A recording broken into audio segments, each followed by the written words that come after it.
जय हिंद साथियों। स्वागत है आपका आज के यूट्यूब सेशन में। हम एमपीपीएससी की प्री यूनिट 7 के तहत हमने जो एक इम्पोर्टेंट टॉपिक है पोषण आहार, पोषक तत्व एवं कुपोषण, उसको शुरू किया था। ये हमारी पोषण न्यूट्रिशन के ऊपर सेकंड लेक्चर रहने वाला है।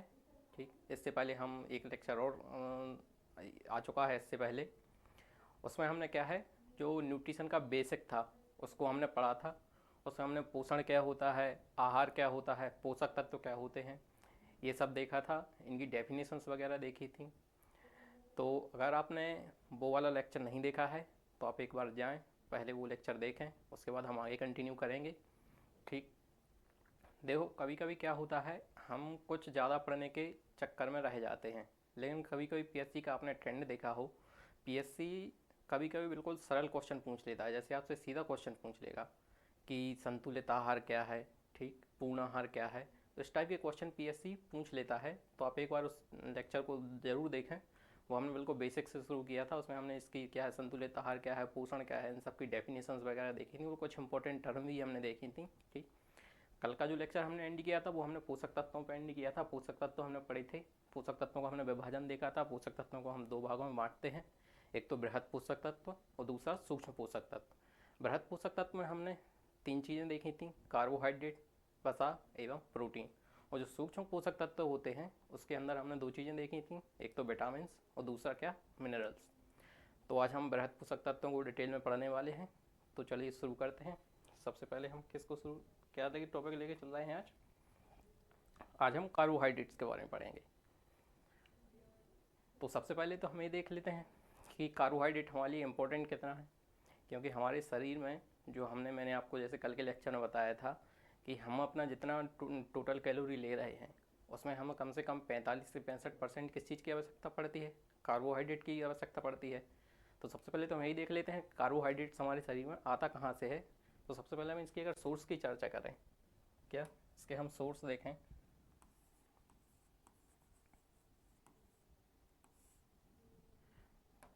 तो कार्बोहाइड्रेट का एक तो सबसे अच्छा सोर्स हमारे शरीर में क्या रहता है, अनाज रहते हैं। क्या हो जाएगा, अनाज, अर्थात हम गेहूँ,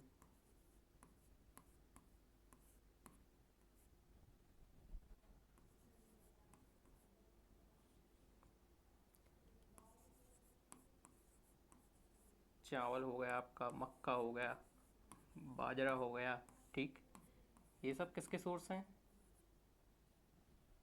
मक्का हो गया, बाजरा हो गया, ये सब किसके सोर्स हैं, ये सब हमारे कार्बोहाइड्रेट के सोर्स हैं। इसके अलावा कुछ चीज़ें और इम्पोर्टेंट हैं, जैसे देखो क्या, आलू हो गया, शकरकंद हो गया आपका,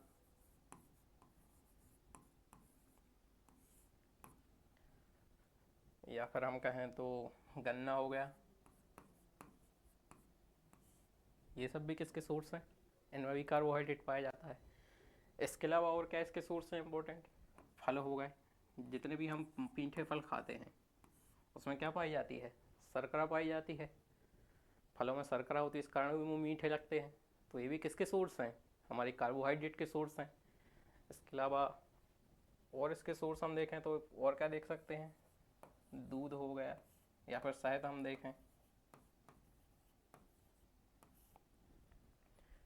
ये सब किसके सोर्स हैं, ये सब कार्बोहाइड्रेट के सोर्स हैं। चाहे वो अनाज हो गया, गेहूँ हो गया, हम रोटियां वगैरह खाते हैं, ये सब हमारे किसके सोर्स हो जाते हैं, चावल खाते हैं, ये सब हमारे कार्बोहाइड्रेट के सोर्स हो जाते हैं। तो ये हमारे शरीर में कितनी, लगभग 45 से 65% इसकी आवश्यकता पड़ती है। हमें इसकी इतनी ज़्यादा आवश्यकता क्यों पड़ती है, अगर हम देखें कि हमें कार्बोहाइड्रेट की ज़्यादा आवश्यकता क्यों पड़ रही, क्यों, क्योंकि हमारी एनर्जी में जो हमारे शरीर में जो एनर्जी का प्रमुख स्रोत है वो क्या है, वो कार्बोहाइड्रेट ही है। यानी अगर हम इसका प्रमुख कार्य देखें,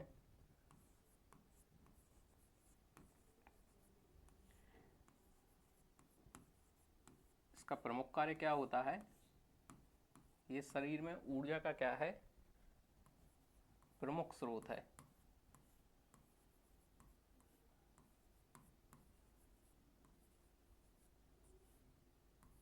ऊर्जा का क्या है, ये प्रमुख स्रोत है। इससे हमें क्या मिलती है, इंस्टेंट एनर्जी मिलती है। एनर्जी तो मिलती है लेकिन कैसी? इंस्टेंट एनर्जी मिलती है, तुरंत ही ऊर्जा मिलती है। देखो, जब भी हम कहीं से, अब जैसे गर्मियों का मौसम चल रहा है, हम जल्दी कहीं से आते हैं, थक जाते हैं, और जनरली गर्मी में हम क्या बोलते हैं, चाय की जगह बोलते हैं इनको शरबत पिला दो, ठीक है ना। शरबत पिला दो या फिर नींबू का पानी पिला दो, उसमें हम क्या चीनी मिला के डालते हैं। तो जब हम चीनी डालते हैं ना उसमें, तो वो किसका सोर्स है? कार्बोहाइड्रेट का सोर्स है। उससे हमें क्या मिलती है? तुरंत ही ऊर्जा मिलती है, और हम तुरंत क्या हो जाते हैं? एनर्जाइज हो जाते हैं। तो इसलिए और जब भी मतलब ऐसे जब कोई बीमार होता है, अस्पताल में जाता है, तो डॉक्टर भी उसको क्या सबसे पहले रिकमेंडेड करते हैं कि भाई पहले इसको ग्लूकोज की बोतल चला दो, इससे क्या है, शरीर में कुछ एनर्जी आ जाएगी, तभी कुछ आगे बढ़ के और एक्टिविटीज हम इसमें कर पाएंगे, ठीक है ना। तो उसको सबसे पहले क्या ग्लूकोज की बोतल दे देते हैं। क्यों? क्योंकि ये क्या है, इंस्टेंट एनर्जी का काम करता है, हमारे शरीर को तुरंत ऊर्जा प्रदान करता है। ठीक। अच्छा, ये तो हमने देख लिया, लेकिन हम देखें कार्बोहाइड्रेट हमने लिखा है, कार्बोहाइड्रेट असल में होता क्या है? कार्बोहाइड्रेट असल में है क्या? ठीक। तो कार्बोहाइड्रेट का अगर हम केमिकल कंपोजिशन देखें, तो यह क्या है? यह एक कार्बनिक यौगिक है।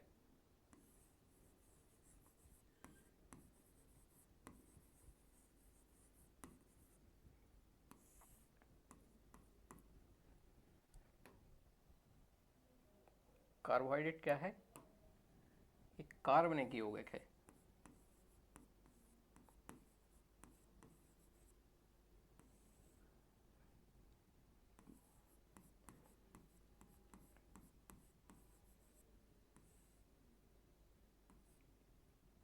यानी ऑर्गेनिक कंपाउंड।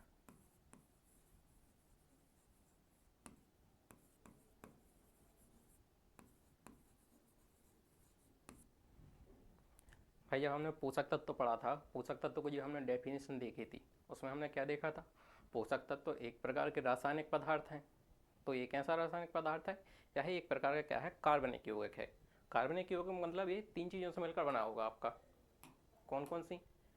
एक तो इसमें क्या होगा? कार्बन होगा आपका।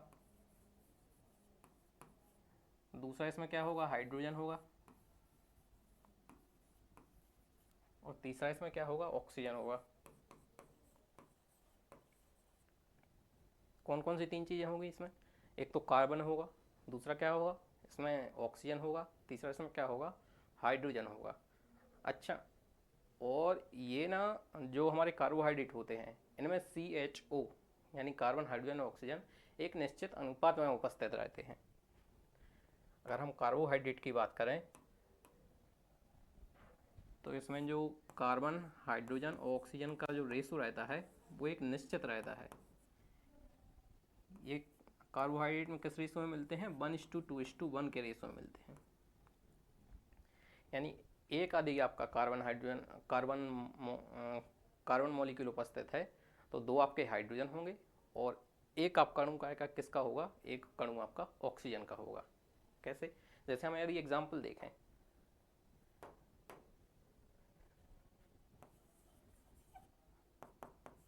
ग्लूकोज का हम फॉर्मूला क्या लिखते हैं?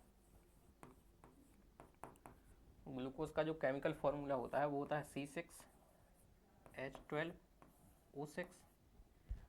ग्लूकोज एक हेक्सो शुगर है, यानी उसमें 6 कार्बन मॉलिक्यूल प्रेजेंट है। तो उसमें 6 कार्बन के अणु प्रेजेंट हैं, तो हाइड्रोजन के अणु कितने होंगे उसमें? 12 होंगे। और ऑक्सीजन के कितने? 6।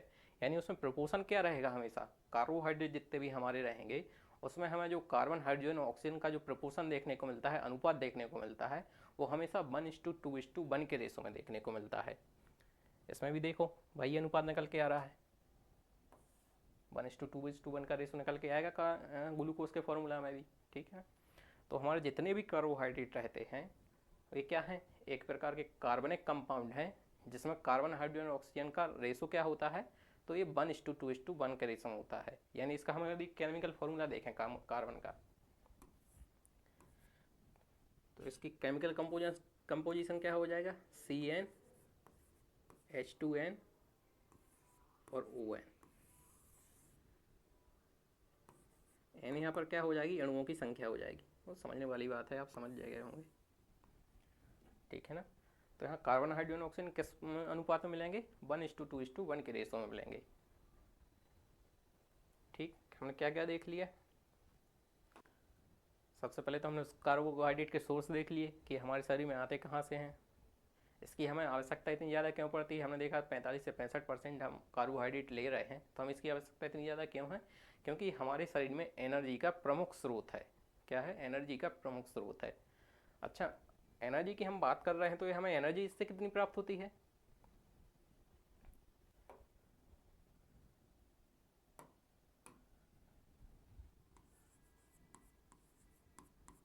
कार्बोहाइड्रेट की हम अगर बात करें,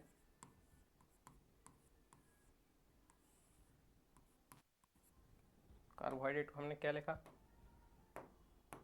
ऊर्जा का प्रमुख स्रोत। क्या लिखा? ये ऊर्जा का क्या है? प्रमुख स्रोत है।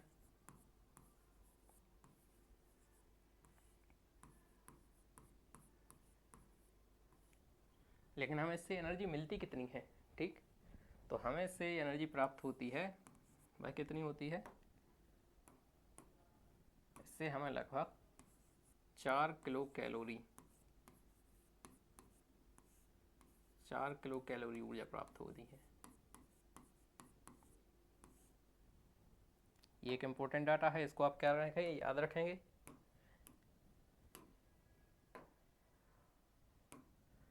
हमें कार्बोहाइड्रेट से कितनी एनर्जी प्राप्त होती है? तो हमें कार्बोहाइड्रेट से 4 किलो कैलोरी ऊर्जा प्राप्त होती है। अच्छा, ये डाटा आपको कहीं कहीं अलग भी मिल सकता है। आप कोई भी बुक्स पढ़ेंगे तो आपको या तो दो वैल्यू और मिलती हैं, या तो कहीं 4.1 लिखा रहता है या फिर कहीं 4.2 लिखा रहता है। ठीक, ये जनरली क्या होता है जब हम कार्बोहाइड्रेट को अपने लेबोरेटरी में टेस्ट करते हैं, ठीक है ना, किसी भी चीज़ की हम कैलोरी कैसे मापते हैं, तो उसके लिए एक उपकरण आता है जिसे हम कैलोरी मीटर बोलते हैं, ठीक है ना।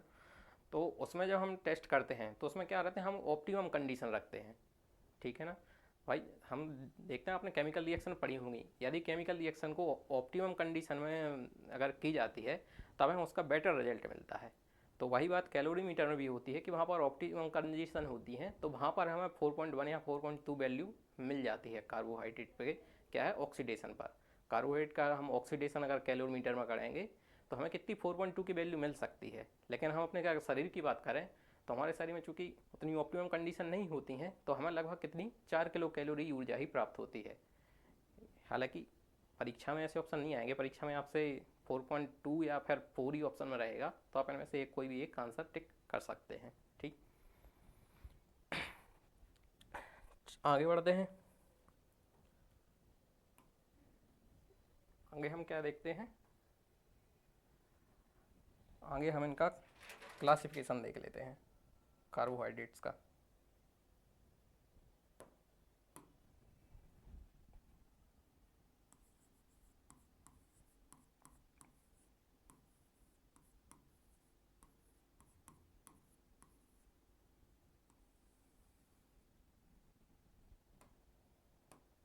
कार्बोहाइड्रेट का हम क्लासिफिकेशन देख लेते हैं।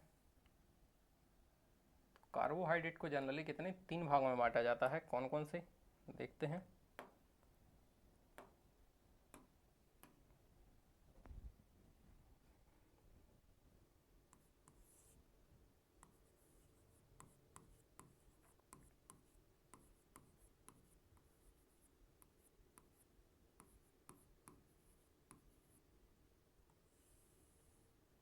सबसे पहला इसका टाइप क्या होता है? मोनोसेक्राइड। सेकेंड इसका पार्ट क्या होता है? ओलिगोसेक्राइड।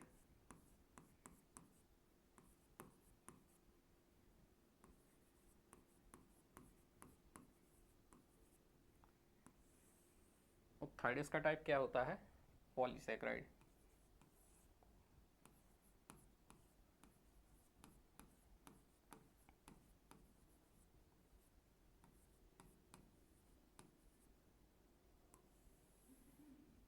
ठीक, तो कार्बोहाइड्रेट के कितने टाइप हो गए? कार्बोहाइड्रेट को हम 3 भागों में डिवाइड करते हैं, कौन कौन से? पहला मोनोसेक्राइड, दूसरा ओलिगोसेक्राइड और तीसरा क्या है? पॉलीसेक्राइड। ये टर्म्स आपको नाम से क्लियर होंगी। यहाँ पर दो टर्म हम देखने को मिलती हैं, क्या? एक तो है मोनो, यदि हमें तीनों टर्म देखें तो दो चीज़ों से मिलकर बनी, कौन कौन सी? या तो है मोनो और दूसरी क्या है? सैकराइड। सैकराइड का मतलब क्या होता है? सैकराइड का अर्थ होता है शर्करा। सैकराइड का अर्थ क्या होता है? शर्करा होता है। और मोनो यानी सिंगल, पॉली यानी बहुत सारे। ठीक, तो ये अपने नाम से ही अपनी क्या है, डेफिनेशन क्लियर कर रही हैं कि है क्या। ठीक, तो हम मोनोसेक्राइड बात करें तो ये क्या है, सबसे सिंपलेस्ट शुगर है। ठीक, इसमें क्या है, शर्करा की क्या है, एक ही इकाई पाई जाएगी। शर्करा की क्या, एक ही इकाई पाई जाएगी मोनोसेक्राइड में। लेकिन हम ओलिगोसेक्राइड की बात करें तो जब दो या दो से अधिक, दो या दो से अधिक यानी दो या दो से नौ तक, दो से नौ तक जब मोनोसेक्राइड के अणु आपस में बंध बनाते हैं तो वो किसका निर्माण करते हैं? ओलिगोसेक्राइड का।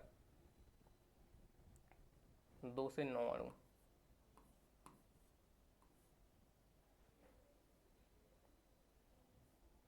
या हम लिखें दो से नौ शर्करा के अणु।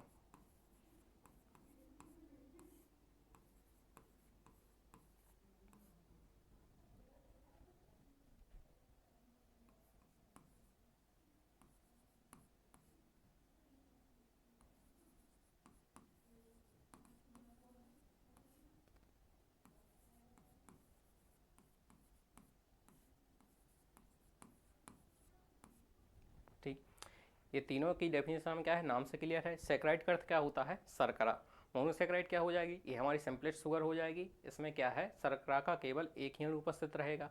लेकिन जो हमारे ओलिगोसेक्राइड रहते हैं, ओलिगोसेक्राइड की हम बात करें तो इसमें शर्करा की क्या, दो से लेकर नौ तक अणु उपस्थित हो सकते हैं। ठीक, इसमें क्या, दो से लेकर नौ तक शर्करा के अणु उपस्थित हो सकते हैं। और यदि 10 या 10 से अधिक, 10 से अधिक मतलब हजारों तक हो सकते हैं, ठीक है ना, 10 से अधिक हजारों तक हो सकते हैं। जब 10 या 10 से अधिक शर्करा के अणु आपस में बंध बनाकर जोड़ते हैं तो वो किस चीज़ का निर्माण करते हैं? पॉलीसेक्राइड का निर्माण करते हैं। यानी पॉलीसेक्राइड को हम एक तरफ से क्या कह सकते हैं, हम इसे मोनोसेक्राइड का बहुलक भी कह सकते हैं, पॉलीमर ऑफ मोनोसेक्राइड्स। ठीक है, तो अच्छा, इसमें दो से लेकर नौ तक अणु हो सकते हैं। ठीक है, तो इसके आधार पर भी इसे क्या है, अलग अलग टाइप में बांटा गया है। कैसे? जैसे यदि शर्करा के दो अणु उपस्थित रहेंगे तो इसको हम क्या बोल देंगे, डाइसेक्राइड बोल देंगे।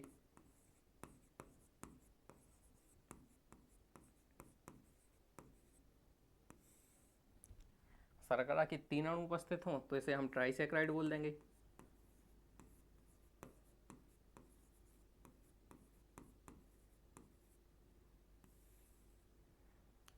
इसी प्रकार अगर चार अणु उपस्थित हों तो हम इसको क्या बोल देंगे, टेट्रासेक्राइड बोल देंगे।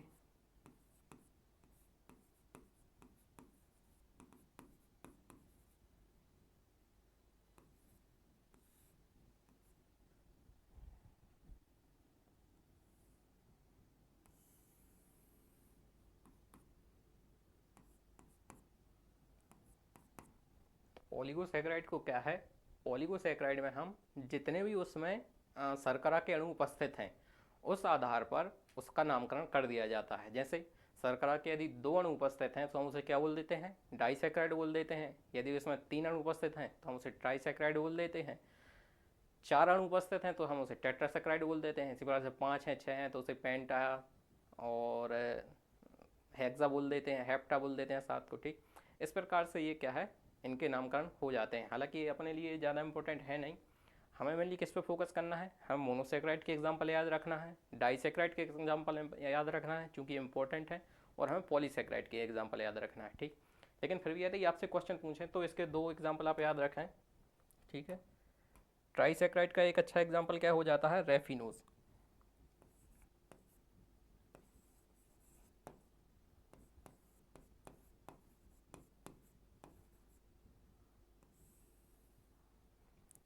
और एक इसका एग्जाम्पल होता है जेंटिनोज।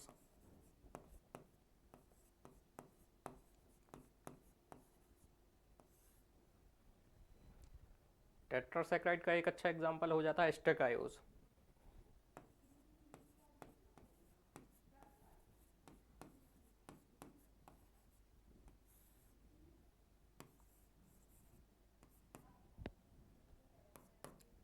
ठीक, यदि आपसे कभी ऐसे क्वेश्चन पूछें कि निम्न में से कौन सी ट्राईसेक्राइड का एग्जाम्पल है, यानी इनमें से कौन सा टेट्रासेक्राइड का एग्जाम्पल है। तो जनरली उसमें ये ऑप्शन आपको मिल जाएंगे, या तो रेफिन्यूज मिलेगा, जेंटिन्यूज मिलेगा, या स्टेकायोज मिलेगा। यद्यपि ये अगर ये आपको ऑप्शन नहीं मिलते हैं या फिर आपको याद नहीं भी आते हैं, तो आपको क्या रखना है, मेनली मोनोसेक्राइड डाइसेक्राइड के नाम आपको याद रहते ही हैं, और वो आपको याद रखना भी है, ठीक है ना। तो उनमें से जो अलग दिखे वो आपका ट्राईसेक्राइड हो जाएगा, या फिर क्या है, टेट्रासेक्राइड का एग्जाम्पल हो जाएगा। यद्यपि अब तक ऐसे क्वेश्चन बने नहीं हैं, लेकिन यदि ऐसे क्वेश्चन बने तो फिर भी आप दो एग्जाम्पल तो याद ही रख ही सकते हैं। ट्राईसेक्राइड का एक अच्छा एग्जाम्पल क्या है, एक तो रेफिनोज है, दूसरा जेंटिनोज है, और टेट्रासेक्राइड का एक अच्छा एग्जाम्पल क्या है, तो स्टेकायोज है, ठीक है। तो आगे बढ़ते हैं, हम सबसे पहले क्या शुरू करते हैं, मोनोसेक्राइड। सबसे पहले हम मोनोसेक्राइड्स की बात करते हैं।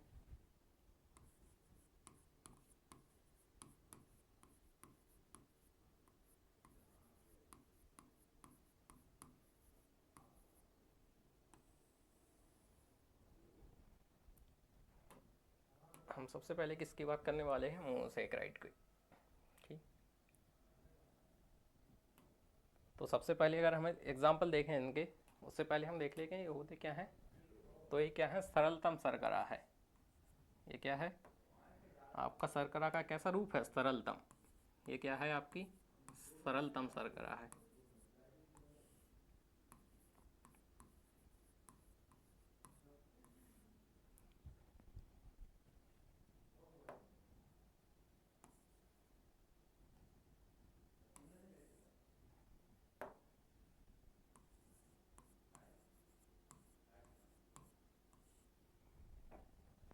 यानी ये सर इसमें क्या है, शर्करा का केवल एक ही अणु पाया जाता है, इसे हम इससे और छोटे अणुओं में क्या है, नहीं तोड़ सकते, ठीक है। तो ये क्या है, सबसे सरलतम शर्करा है। अच्छा, इसकी प्रॉपर्टीज अगर हम देखें तो ये कैसी होती हैं, स्वाद में कैसी रहेगी ये, स्वाद में कैसी रहेंगी, ये मीठी रहेंगी।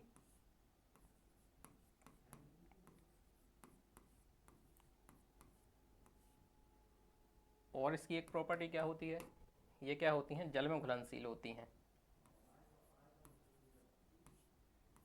क्या होगा, ये जल में क्या होंगी, घुलनशील होंगी, जल में घुल जाएंगी।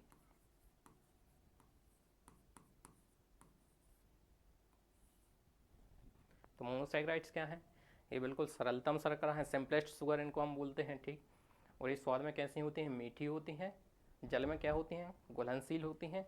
अच्छा, और ये क्या होती हैं, रंगहीन होती हैं। तो इसे इसकी प्रॉपर्टी क्या होती है, ये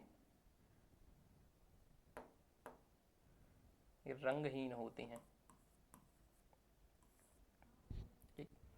इससे कुछ एग्जाम जो मेनली हमारे एग्ज़ाम के हिसाब से क्या है, इनके एग्जाम्पल बहुत हमारे लिए इंपॉर्टेंट हो जाते हैं। तो इसके हम एग्जाम्पल देखते हैं। सबसे पहला तो हमारा एग्जाम्पल क्या हो जाता है,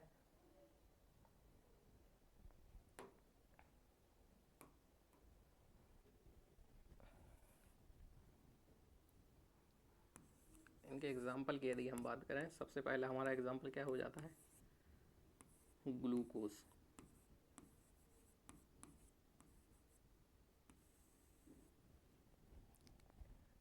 ग्लूकोज को हम और क्या बोलते हैं,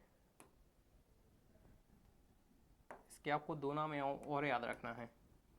ग्लूकोज को एक तो हम क्या बोल देते हैं, एक तो हम इसको रक्त शर्करा भी कहते हैं,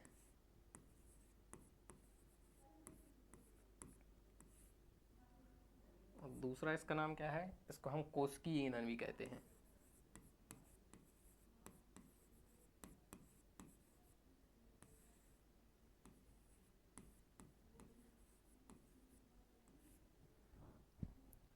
ग्लूकोज के दूसरे दो नाम क्या हैं, एक तो हम इसे क्या बोल रहे हैं, रक्त शर्करा भी बोल रहे हैं, ठीक। दूसरा हमने इसको क्या नाम दिया, कोशिकीय ईंधन। ये नाम क्यों देते हैं, देखो, जब अपन ने पोषण की बात की थी तो मैंने क्या बोला था कि पोषण के अंतर्गत हम क्या देखते हैं, पोषण को एक हमने प्रक्रिया बोला था, और उस प्रक्रिया में हमने क्या देखा था कि जब जब भी हम भोजन करते हैं तो भोजन क्या है, हमारे मैक्रोमोलिक्यूल से छोटे छोटे अणुओं में टूट जाता है, और छोटे छोटे अणुओं में भी क्या, वो पोषक तत्वों में बदल जाता है, और पोषक तत्वों का अवशोषण क्या हो जाता है, हमारे ब्लड में होता है, ठीक। पोषक तत्व में हमारे शरीर में क्या होगा, ब्लड में अवशोषण होगा। तो ब्लड में एक किस चीज़ का अवशोषण होगा, ग्लूकोज का भी। देखो, हम भोजन करते हैं वह छोटे से छोटे अणुओं में टूटता है, तो हम जितना भी कार्बोहाइड्रेट ले रहे हैं वो भी अपने सरलतम रूप में टूटेगा। सबसे सरलतम रूप क्या होता है, सबसे सरल मोनोसेक्राइड हो सकता है कार्बोहाइड्रेट का। मोनोसेक्राइड से सरलतम रूप तो कार्बोहाइड्रेट का है नहीं, ठीक है। तो कार्बोहाइड्रेट में मेनली हमारा जो कार्बोहाइड्रेट होता है, जितना भी हम कार्बोहाइड्रेट खाते हैं वो हमारा किस में बदल जाता है, पूरा का पूरा पाचन के द्वारा ग्लूकोज में कन्वर्ट हो जाता है। और वो ग्लूकोज किस चीज़ से माध्यम से सारे ऊतक में पहुंचता है, तो ब्लड के माध्यम से पहुंचता है, तो रक्त में जाके क्या है, घुल जाता है। क्योंकि रक्त में ग्लूकोज घुला रहता है, इसलिए इसको हम क्या बोल देते हैं, रक्त शर्करा भी बोल देते हैं, ठीक। और यदि इसकी मात्रा रक्त में घटती या बढ़ती है तब भी हमारे शरीर में क्या है, बहुत परेशानी आती हैं। जैसे रक्त में बोलते हैं रक्त की में शर्करा बढ़ गई, तो उसका क्या कारण होता है, उसमें हम किस रोग से हम ग्रसित हो जाते हैं, मधुमेह से ग्रसित हो जाते हैं, ठीक।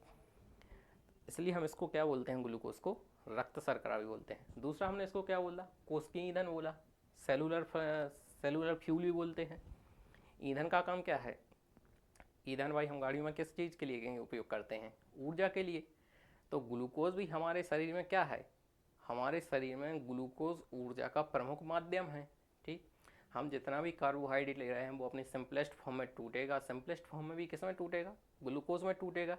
तो ग्लूकोज को हम क्या मानते हैं, कोष के ईंधन मानते हैं। क्यों, क्योंकि ईंधन के रूप में कार्य करता है, ये हमारे शरीर को ऊर्जा का प्रमुख स्रोत हो जाता है। कार्बोहाइड्रेट में भी क्या, ग्लूकोज, इसलिए हम किसको क्या बोल देते हैं, कोष के ईंधन बोल देते हैं।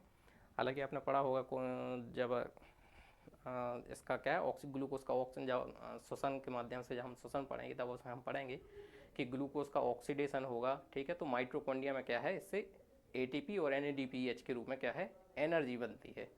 तो वो किस चीज़ से बनेगी, ग्लूकोज से बनेगी, ग्लाइकोलाइसिस और क्रेब्स साइकिल के माध्यम से, ठीक। तो इसलिए हम क्या बोल देते हैं, इसको हम कोष की ईंधन भी बोल देते हैं। अच्छा, एक और मोनोसेक्राइड का एग्जाम्पल क्या है, फ्रक्टोज, ठीक। फ्रक्टोज शुगर कहाँ मिलती है, फ्रक्टोज शुगर हमें जनरली फलों में मिलती है, इसलिए हम इसको फ्रूट शुगर भी बोल देते हैं।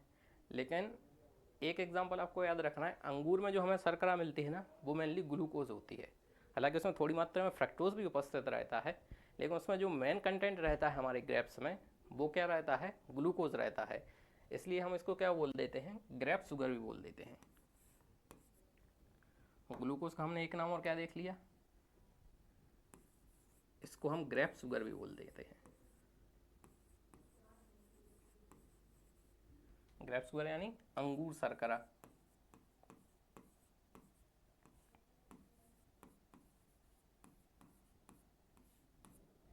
यानी आपके किसमें, अंगूर में जो मेन कंटेंट होता है शुगर का, वो कौन सी होती है, वो हमारी ग्लूकोज होती है। इसलिए हम इसको एक और नाम क्या दे देते हैं, ग्रेप शुगर नाम दे देते हैं। तो ये तीनों नाम इंपॉर्टेंट है, तीनों आपको याद रखना है। क्या, इसको हम ब्लड शुगर भी बोलते हैं, कोष की ईंधन भी बोलते हैं, और क्या बोलते हैं, ग्रेप शुगर भी बोल देते हैं, ठीक। नेक्स्ट इसका एग्जाम्पल हो जाता है, वो क्या है, नेक्स्ट इसका एक अच्छा एग्जाम्पल है, वो है गैलेक्टोज।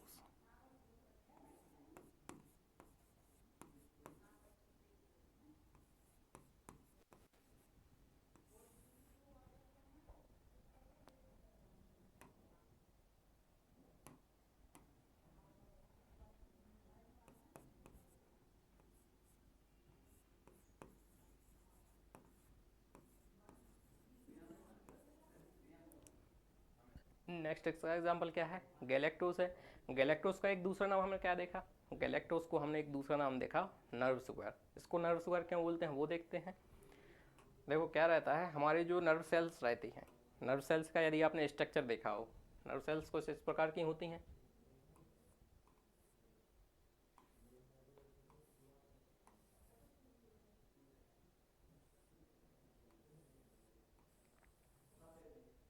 ठीक। नर्व सेल्स में कुछ इस प्रकार का अपना स्ट्रक्चर देखा होगा। तो इसका ये जो टेल टाइप की हमें जो दिखती है, इसका नाम क्या है, इसको हम क्या बोलते हैं, एक्सोन बोलते हैं। इसमें क्या है, एक कवरिंग पाई जाती है, इस प्रकार की एक आपको कवरिंग देखने को मिलेगी। इसको अपन क्या बोलते हैं, माइलिन शीट बोलते हैं।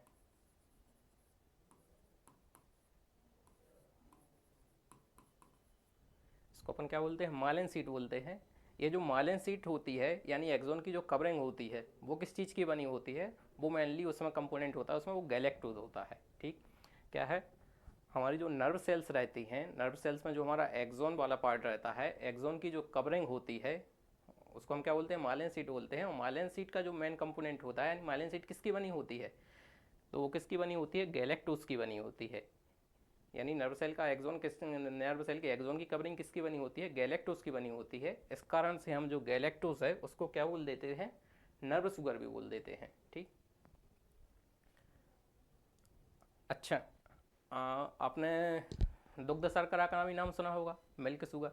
मिल्क शुगर हम किसको बोलते हैं, मिल्क शुगर हम लैक्टोस को बोलते हैं। ठीक। लेकिन लैक्टोस किसका एग्जाम्पल है, एक डाइसेक्राइड का एग्जाम्पल है। ठीक। लेकिन यदि क्वेश्चन पूछे और यदि आपसे एग्जाम में क्वेश्चन पूछता है कि दूध में कौन सी शर्करा पाई जाती है और ऑप्शन ऑप्शन लैक्टोज है नहीं, तब आप क्या करेंगे, तब आपको याद रखना है कि मिल्क जो हमारा रहता है, मिल्क में लैक्टोज के अलावा एक और शर्करा पाई जाती है, वो कौन सी है, गैलेक्टोज है।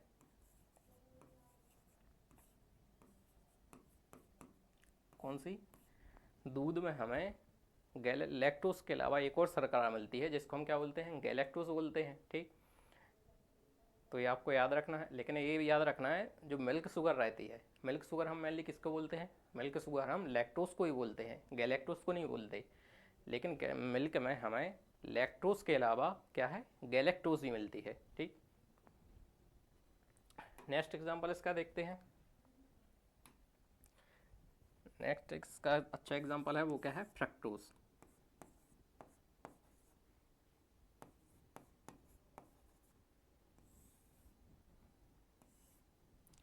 फ्रक्टोज का एक दूसरा नाम क्या है, फ्रक्टोज को हम क्या बोल देते हैं, इसको हम फ्रूट शुगर बोल देते हैं।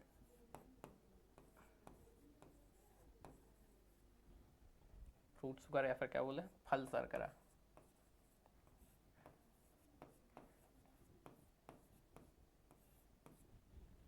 ठीक।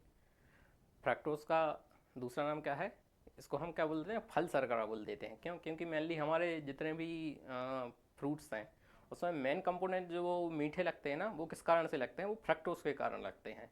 जितने भी हमारे मीठे फल रहते हैं उसमें मेन कंपोनेंट शुगर का हम देखें तो क्या रहता है, वो फ्रक्टोज रहता है।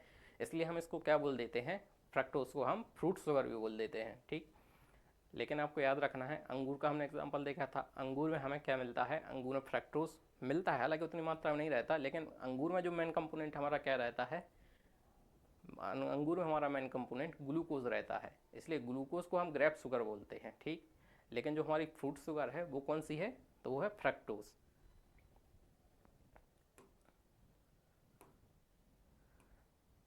अच्छा, फ्रक्टोज जो है हमारी, ये हमारी सबसे क्या है, मीठी शर्करा है। फ्रक्टोज क्या है हमारी,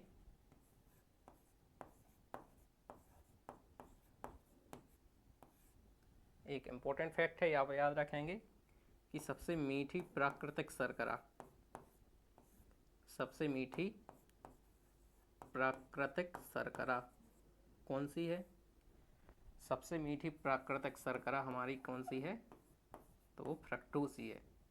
सबसे मीठी प्राकृतिक शर्करा कौन सी है, फ्रक्टोज है। अच्छा, इसके अलावा ये कहाँ मिलेगी, देखो फ्रूट्स में तो फ्रक्टोज मिलती है, लेकिन इसके अलावा आप याद रखेंगे शहद में भी हमें क्या मिलती है, फ्रक्टोज ही देखने को मिलती है। शहद में कौन सी शर्करा पाई जाती है, तो वो कौन सी होती है, फ्रक्टोज होती है। इसके अलावा जो ह्यूमन सीरम होता है,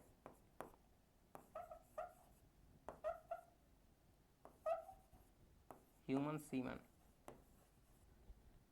ह्यूमन सीमन में भी हमें कौन सी शर्करा देखने को मिलती है, फ्रक्टोज देखने को मिलती है। ह्यूमन सीमन यानी वीर्य, ह्यूमन मानव वीर्य जो रहता है उसमें हमें कौन सी शुगर देखने को मिलती है, उसमें हमें फ्रक्टोज शुगर देखने को मिलती है। इसलिए जब भी हम देखते हैं कि जब भी कोई यौनाचार से संबंधित कोई भी केसेस वगैरह आते हैं, रेप वगैरह का मामला आता है, और जब उनके लिए मेडिकल टेस्ट के लिए उनको भेजा जाता है, तब तब उनमें ये क्या है, एक इम्पोर्टेंट टेस्ट उसमें क्या होता है, फ्रक्टोज के लिए भी टेस्ट करते हैं। क्यों, क्योंकि चूँकि ह्यूमन के जो सीमन होता है उसमें हमें कौन सी शर्करा मिलती है, हमारे शरीर में केवल वहीं पर हमें फ्रक्टोज शर्करा मिलती है। इसलिए जो यौनाचार से संबंधित मामले आते हैं ना, तो उसमें फ्रक्टोज का भी टेस्ट किया जाता है। तो आप इसकी याद रखेंगे कि शहद में भी कौन सी शर्करा होती है, तो शहद में भी हमारी फ्रक्टोज शर्करा होती है। और जो ह्यूमन सीमन होता है उसमें भी कौन सी शर्करा होती है? फ्रक्टोज शर्करा होती है। ये फ्रक्टोज क्या है? हमारी सबसे मीठी प्राकृतिक शर्करा है। ठीक,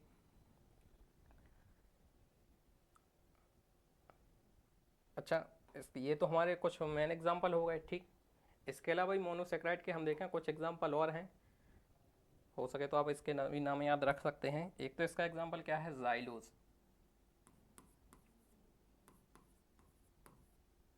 एक और इसका एग्जांपल है मैनोज। ये दो एग्जांपल और हैं, आप याद रख सकते हैं इसके मोनोसेक्राइड के कौन कौन से। एक जाइलोज भी इसका एग्जांपल है, दूसरा मैनोज भी इसका एग्जांपल है। ठीक, वैसे रखना चाहें तो एक नाम और है आर्बिनोज, भी आप लिखना चाहें तो लिख सकते हैं। एक और इसका एग्जांपल क्या है? आर्बिनोज। एक और इसके एग्जांपल हैं, लेकिन ये तीन एग्जांपल जो हैं आपको मोनोसेक्राइड के, ये आपको ज़रूर याद रखना है। कौन कौन से? एक तो ग्लूकोज, दूसरा फ्रक्टोज, और तीसरा कौन सा आपका? गैलेक्टोज। इसके आपको जो उपनाम हैं, इनके आपको जो भी उपनाम हैं वो आपको ज़रूर याद रखना है। ठीक, क्या ग्लूकोज का हम क्या बोलते हैं? ग्लूकोज को हम रक्त शर्करा बोलते हैं या फिर कोशिकीय ईंधन भी बोलते हैं। ठीक, गैलेक्टोज को हम क्या बोलते हैं? तो गैलेक्टोज को हम नर्व शुगर बोलते हैं। क्यों बोलते हैं वो हमने देख लिया, क्योंकि नर्व शुगर की जो एक्सोन होता है उसकी कवरिंग किस चीज़ की बनी होती है? तो वो गैलेक्टोज की बनी होती है। और तीसरा हमने क्या देखा? फ्रक्टोज देखा। फ्रक्टोज को हम क्या बोलते हैं? फ्रूट शुगर बोलते हैं। ठीक, और इसके अलावा फ्रक्टोज हमने देखा और कहाँ मिलता है? तो फ्रक्टोज हमें शहद में भी पाया जाता है। शहद में जो हमारी शर्करा रहती है वह भी कौन सी होती है? फ्रक्टोज होती है। और दूसरा हमने क्या देखा? ह्यूमन सीमन जो होता है उसमें भी हमें क्या है? फ्रक्टोज मिलती है। आगे बढ़ते हैं। ठीक, मुझे लग रहा कुछ ज़्यादा जल्दी जल्दी हो रहा है, यद्यपि चलो करते हैं। आगे हम क्या पढ़ने वाले हैं? डाइसेक्राइड्स।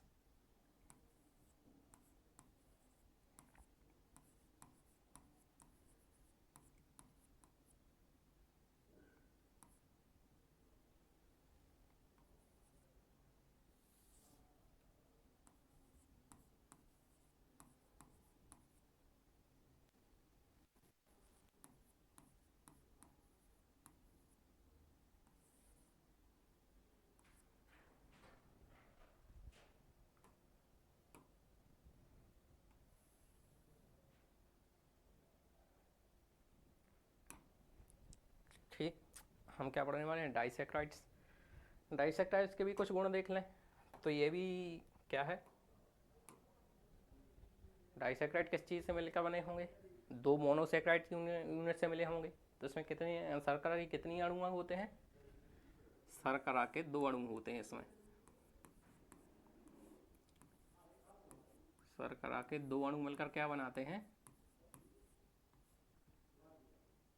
तो ये डाइसेक्राइड फॉर्म करेंगे। अच्छा, जब दो मोनोसेक्राइड आपस में आके जुड़ेंगे, ठीक, तो वो किसी न किसी बॉन्ड से आकर जुड़ेंगे। ठीक, तो यहाँ पर इसके मध्य में जो बॉन्ड पाई जाती है उसका आपको नाम याद रखना है कि शर्करा के अणुओं के मध्य में कौन सी बॉन्ड पाई जाती है? तो उसका नाम क्या है? Glycosidic bond.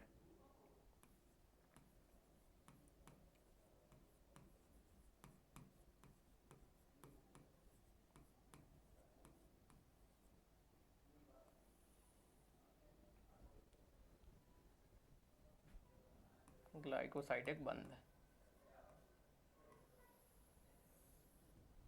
ये आपको याद रखना है। ठीक है ना, कि जो शर्करा के अणु रहते हैं वो आपस में किस बॉन्ड के द्वारा जुड़े रहते हैं? तो ग्लाइकोसाइडिक बॉन्ड के द्वारा जुड़े रहते हैं। ऐसा नहीं कि केवल डाइसेक्राइड में, चाहे आपका ट्राइसेक्राइड हो, टेट्रासेक्राइड हो, या फिर हमारा पॉलीसेक्राइड हो। तो पॉलीसेक्राइड में भी जो हमारे मोनोसेक्राइड की यूनिट्स आपस में आके जुड़ती हैं तो वो किस बॉन्ड के द्वारा जुड़ेंगी? तो वो ग्लाइकोसाइडिक बॉन्ड के द्वारा जुड़ेंगी। ये इंपॉर्टेंट है, यहाँ पे याद रखेंगे इस बॉन्ड का नाम। इस बॉन्ड का नाम क्या है? Glycosidic bond. ठीक, अच्छा, इसकी हम प्रॉपर्टी देखें तो ये भी कैसे होते हैं? ये भी प्रॉपर्टी में मोनोसेक्राइड के समान ही होते हैं। यानी कैसे? स्वाद में कैसे होंगे? स्वाद में ये कैसे होंगे? मीठे होंगे। ठीक, दूसरा ये क्या होंगे? रंगहीन होंगे। और तीसरी प्रॉपर्टी हमने इसकी क्या देखी थी? ये जल में घुलनशील होते हैं। तो ये भी क्या है? जल में घुलनशील होंगे। ये प्रॉपर्टीज़ के किससे? मोनोसेक्राइड से पूरी मिलती जुलती हैं।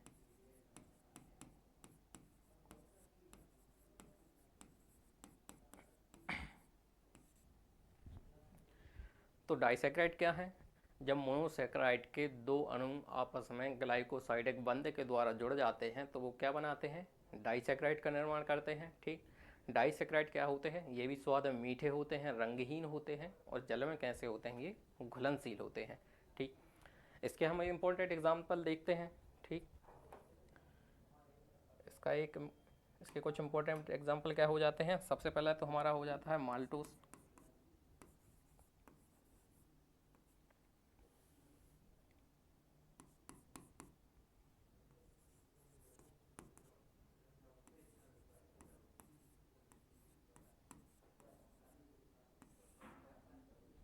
ठीक,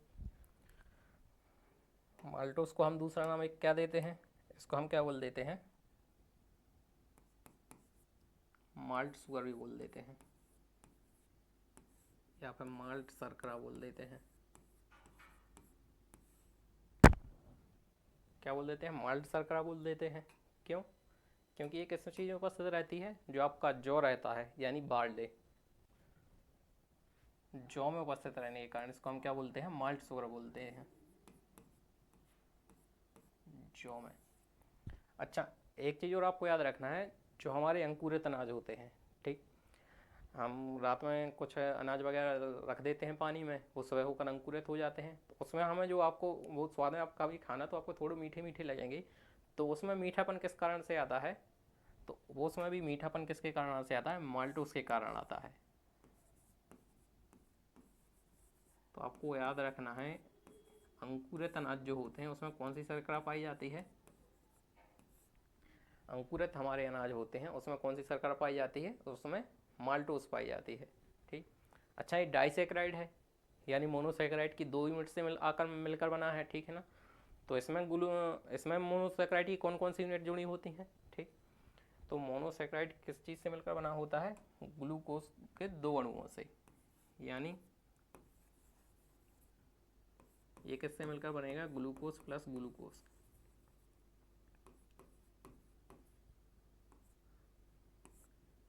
ठीक, ग्लूकोज के दो अणु आपस में किस बॉन्ड के द्वारा जुड़े होंगे? ग्लाइकोसाइड बॉन्ड के द्वारा जोड़ेंगे। ठीक, वो आपस में जुड़ के एक किस चीज़ का निर्माण करेंगे?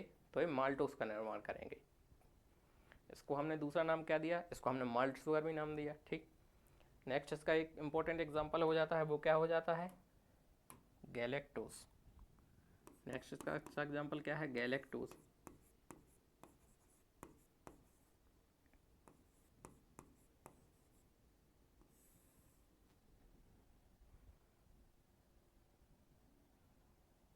सॉरी, गैलेक्टोस लिख दिया मैंने, लैक्टोस लिखना था।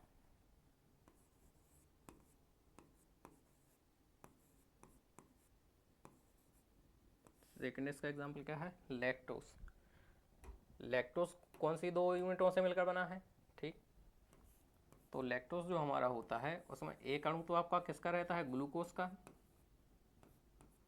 और दूसरा अणु आपका किसका रहेगा? गैलेक्टोस का।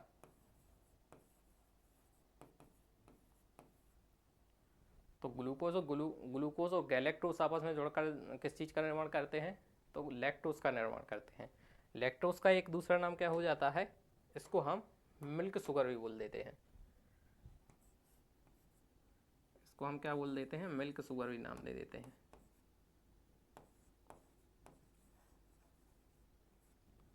यानी दुग्ध शर्करा। दुग्ध शर्करा इसको क्यों बोलते हैं? क्योंकि दूध में जो मेन कंपोनेंट रहता है शुगर का, वो क्या रहता है? लैक्टोस रहता है, इसलिए हम इसको क्या बोल देते हैं? मिल्क शुगर भी बोल देते हैं। हालांकि आपको याद रखना है कि जो हमारा दूध रहता है उसमें यदि आपको परीक्षा में ऐसा क्वेश्चन आता है कि दूध में कौन सी शर्करा पाई जाती है और उसमें लैक्टोज ऑप्शन में नहीं मिलता, तब आप उसमें क्या गैलेक्टोज टिक कर सकते हैं। ठीक है ना? लेकिन यदि दोनों ऑप्शन है तब आप लैक्टोज बेटर ऑप्शन है, आप लैक्टोज ही टिक करेंगे, क्योंकि लैक्टोज को बोलते ही मिल्क शुगर ही बोलते हैं, क्योंकि दूध का जो मेन कंपोनेंट होता है वह हालांकि लैक्टोज ही होता है। ठीक, तो इसलिए हम इसको क्या बोल देते हैं? दुग्ध शुगर भी बोल देते हैं, या फिर दुग्ध शर्करा भी बोल देते हैं। ठीक, नेक्स्ट इसका एक अच्छा एग्जाम्पल है, वो क्या है? सुक्रोज।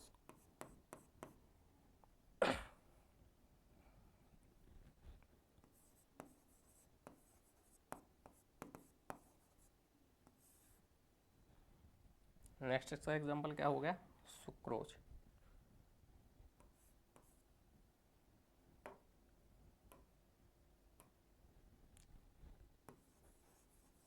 अच्छा, सुक्रोज कैसे बनता है?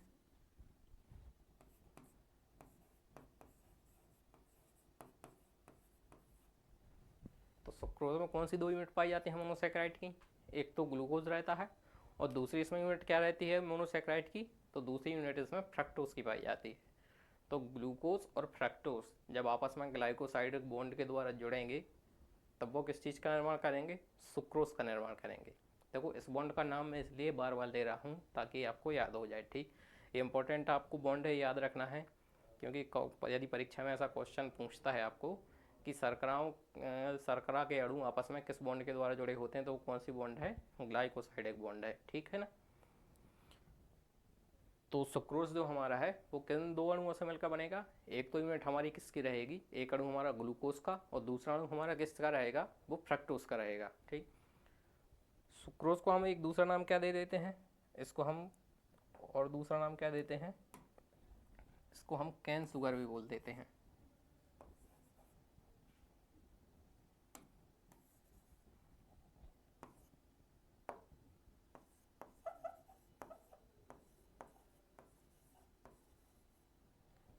कैन शुगर बोल देते हैं, क्यों? क्योंकि कहाँ पाई जाती है, गन्ने में पाई जाती है,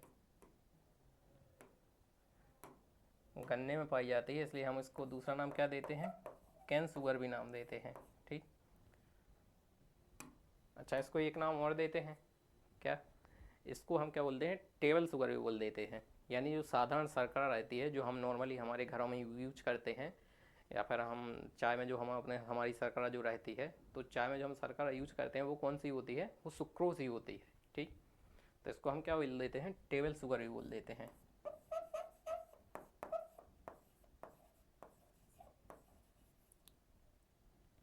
हिंदी में क्या बोलते हैं इसको, साधारण शर्करा।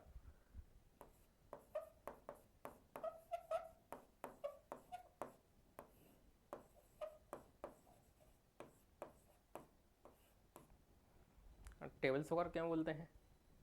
क्योंकि विदेशों में अक्सर लोग क्या है, टेबल पर बैठ कर ही खाना खाते हैं, हमारी संस्कृति की बात अलग है, और टेबल पर ही ये क्या है, शुगर रखी रहती है टेबल पर, चूँकि ये सर्व करते हैं इसलिए हम इसको टेबल शुगर बोलते हैं।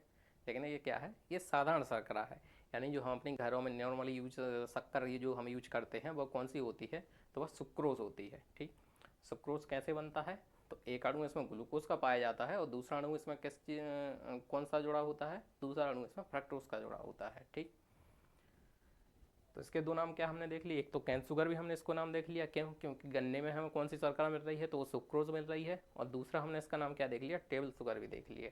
ठीक,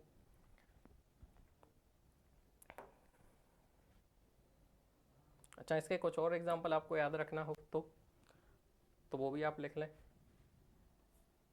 एक तो इसका एक एग्जाम्पल हो जाता है लैक्टुलोज,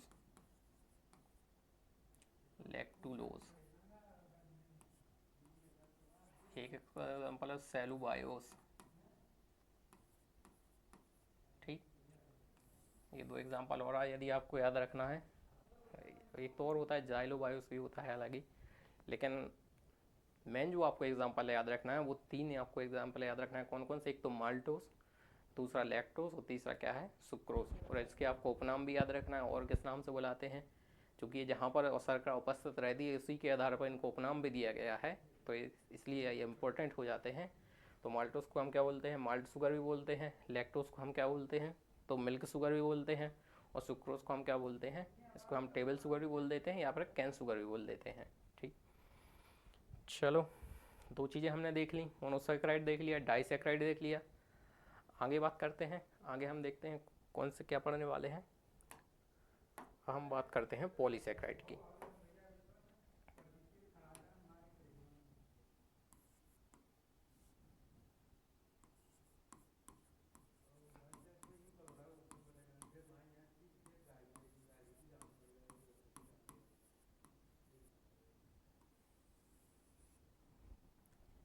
अब हम किसकी बात करने वाले हैं, पॉलीसेक्राइड की। तो पॉलीसेक्राइड क्या हो जाएंगे भाई, मोनोसेक्राइड हमने क्या देखा था, सरलतम शर्करा देखी थी, तो ये क्या हो जाएगी, जटिल शर्करा हो जाएगी।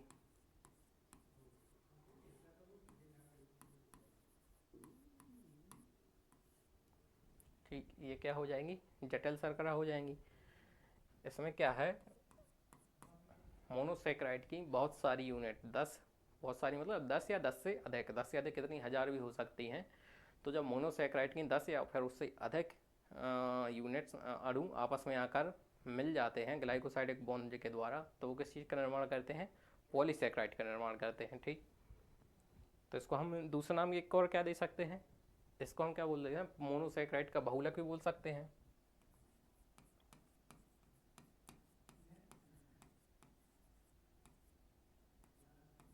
इसको हम क्या बोल सकते हैं, मोनोसेक्राइड का बहुलक भी बोल सकते हैं।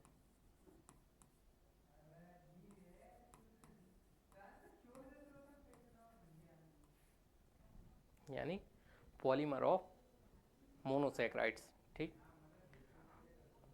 और ये मोनोसेक्राइड्स आपस में किस बॉन्ड के द्वारा जुड़े होंगे, अगेन इंपॉर्टेंट, कौन सी बॉन्ड, ग्लाइकोसाइडिक बॉन्ड।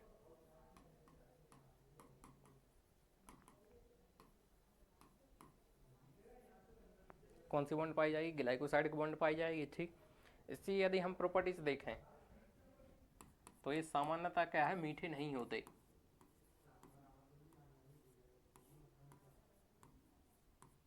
पॉलीसेक्राइड क्या है, मीठे नहीं होते, और ये भी जल में क्या रहते हैं, जल में घुलनशील नहीं रहते।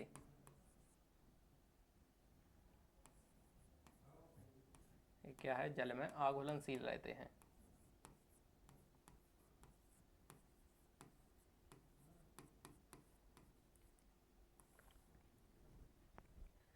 ठीक, जबकि हमने मोनोसेक्राइड और डाइसेक्राइड की जब हम बात कर रहे थे, तो उसकी जब हमने प्रॉपर्टीज़ पढ़ी थी तो हमने क्या देखा था, मोनोसेक्राइड भी स्वाद में मीठे होते हैं, डाइसेक्राइड भी स्वाद में मीठे होते हैं, और वो जल में क्या है, घुल भी जाते हैं।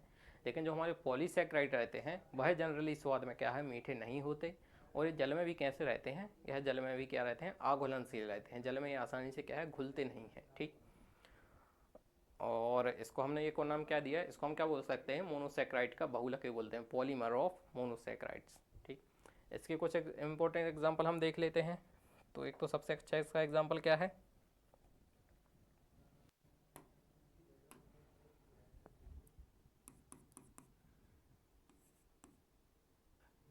एक तो इसका सबसे अच्छा एग्जांपल है स्टार्च।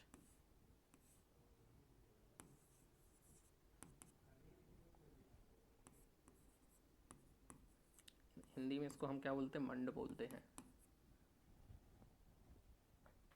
स्टार्च कहाँ पाया जाता है भाई, स्टार्च क्या है,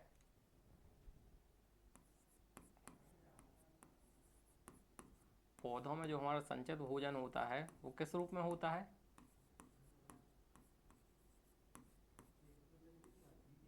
पौधों में संचित भोजन, पौधों में जो संचित भोजन होता है वो मामूली क्या होता है, वो स्टार्च होता है। ठीक है ना, और दूसरा एक अच्छा एग्जाम्पल इसका क्या है, पौधों में संचित भोजन कौन सा है, स्टार्च है, तो जंतुओं में संचित भोजन कौन सा है, तो ग्लाइकोजन।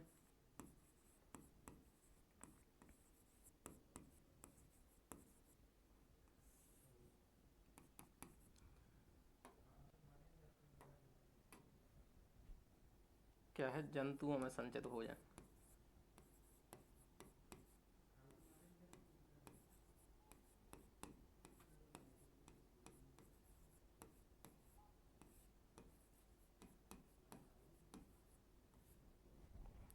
ठीक, तो हमने क्या देखा कि जो पौधों में फूड स्टोर रहता है वो मेनली क्या किस फॉर्म में रहता है, वो स्टार्च के फॉर्म में रहता है। लेकिन जंतुओं में जो फूड स्टोर रहता है वो किस रूप में वो संचित रहता है, तो वो ग्लाइकोजन के रूप में संचित रहता है। अच्छा, ये पॉलीसेक्राइड्स के रूप में क्यों संचित रहता है, आप ही सोच सकते हैं। देखो, सरकार ने नोटबंदी जब की तो सरकार ने 2000 सरकार ने जब नोटबंदी की तो बड़े बड़े नोटबंदी क्यों किए, 500 का और 1000 रुपये का नोटबंदी क्यों किया, क्यों, क्योंकि जो बड़े बड़े उद्योगपति थे जो काला धन अपने पास संचित रखते थे वो किस रूप में रखते थे, 500 या 1000 के रूप में ही संचित रखा उन्होंने। ठीक है ना, क्योंकि वो क्या है, एक बड़ी अमाउंट है, बड़ी यूनिट है, पैसों को सहेजना क्या हो जाता है, आसान हो जाता है। इसलिए हमारी बॉडी भी क्या है, फूड जो स्टोर रखेगी, भाई एक बड़ी यूनिट के रूप में रखना पसंद करेगी। तो जो पौधे होते हैं वो क्या है, पॉलीसेक्राइड्स के रूप में अपना जो फूड संचित करके रखते हैं। तो कौन से रूप में रखते हैं, वो स्टार्च के रूप में रखते हैं। और जो जंतु होते हैं उसमें फूड किस रूप में स्टोर होता है, तो वो ग्लाइकोजन के रूप में स्टोर होता है। और जब भी हमें फिर इनकी आवश्यकता पड़ती है, वो शरीर को ऊर्जा की आवश्यकता पड़ती है, इनको हम छोटे अणुओं में तोड़ लेते हैं और हमें उनसे क्या है, ऊर्जा प्राप्त हो जाती है। ठीक। तो इसके दो एग्जाम्पल हमने क्या देख लिए, एक तो स्टार्च देख लिया, दूसरा हमने इसका एग्जाम्पल क्या देख लिया, दूसरा हमने इसका एग्जाम्पल देख लिया ग्लाइकोजन देख लिया। तीसरा ये अच्छा एक इसका एग्जाम्पल है, क्या है, सेलुलोज।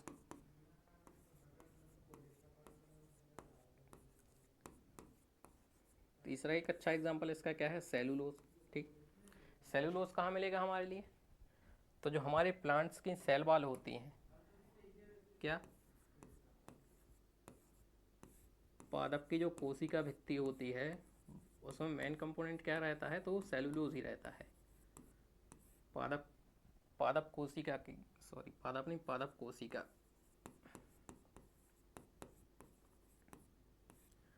पादप कोशिका की कोशिका भित्ति किस चीज़ की बनी होती है, तो सेलुलोज की बनी होती है। ठीक। नेक्स्ट अच्छा एग्जाम्पल क्या है, काइटिन हो गया एक अच्छा एग्जाम्पल।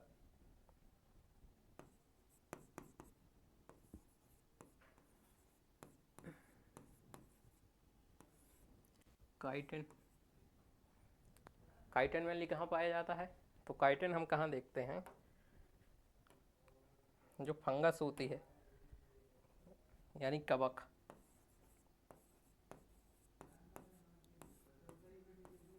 कवकों की जो कोशिका भित्ति होती है वो किस चीज़ की बनी होती है,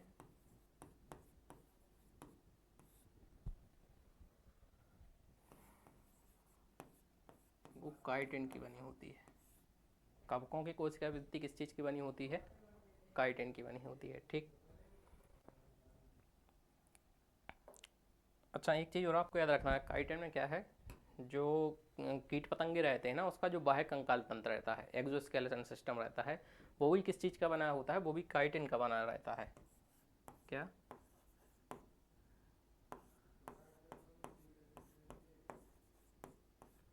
कीटों का बाह्य कंकाल, वो भी किस चीज़ का बना रहता है, वो भी आपका काइटिन का बना होता है। और इसका एक एग्जांपल क्या हो जाता है, पेक्टिन भी अच्छा इसका एग्जांपल है, पेक्टिन भी आप याद रख सकते हैं।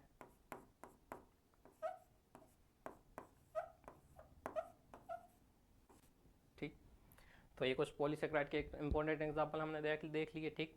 कहाँ उपस्थित रहते हैं ये आपको याद रखना है, ऐसे क्वेश्चन पूछते हैं। ठीक।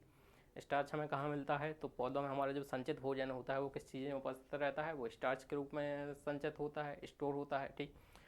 जो ह्यूमन या फिर जंतु रहते हैं उनमें जो भोजन संचित होता है, स्टोर होता है, वो किस चीज़ फॉर्म में रहता है, तो वो ग्लाइकोजन के रूप में स्टोर होता है।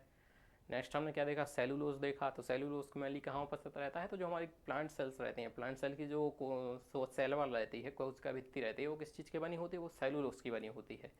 और फंजाई की जो कोशिका भित्ति रहती है वो किस चीज़ की बनी होती है, काइटिन की बनी होती है। ये सब किसके एग्जाम्पल हैं, ये सब पॉलीसेक्राइड के एग्जाम्पल हैं। ठीक। तो हमने तीनों चीज़ें देख ली कार्बोहाइड्रेट में, मोनोसेक्राइड भी देख लिए, डाइसेक्राइड भी देख लिए, पॉलीसेक्राइड भी देख लिए। ठीक। अच्छा मोनोसेक्राइड में आपको एक चीज़ याद रखना है, इसमें जो ग्लूकोज, गैलेक्टोज और फ्रक्टोज होते हैं, इन तीनों का ही जो केमिकल फॉर्मूला होता है। ठीक। वो यही रहता है C6H12O6। चाहे ग्लूकोज हो, गैलेक्टोज हो या फ्रक्टोज हो, तीनों का ही केमिकल फार्मूला क्या है, C6H12O6 ही है। हालांकि इसका जो अलग अलग नाम हो हम इस कारण से देते हैं क्योंकि इनमें इनका जो स्ट्रक्चर रहता है, तीनों का स्ट्रक्चर क्या है, अलग अलग रहता है। है तीनों के तीनों क्या, हेक्सोस शुगर ही हैं, तीनों को तीनों हेक्सोस शुगर हैं, लेकिन इसका क्या है, स्ट्रक्चर अलग अलग रहता है। इस कारण से हम इसको क्या है, इसकी प्रॉपर्टी क्या होती हैं, चेंज हो जाती हैं। ठीक है ना। लेकिन केमिकल फार्मूला इनका सेम ही रहता है। कार्बन के इनमें 6 ही अणु मिलेंगे, हाइड्रोजन के 12 अणु ही मिलेंगे, ऑक्सीजन के आपको 6 ही अणु मिलेंगे। ठीक। यानी 1:1:1 के रेशो में। ठीक। आगे बढ़ते हैं। हमने क्या क्या देख लिया, तीनों चीज़ें देख ली, मोनोसेक्राइड भी देख लिया, पॉलीसेक्राइड भी देख लिया। अच्छा, हम इसके कार्य और देख लेते हैं। ठीक,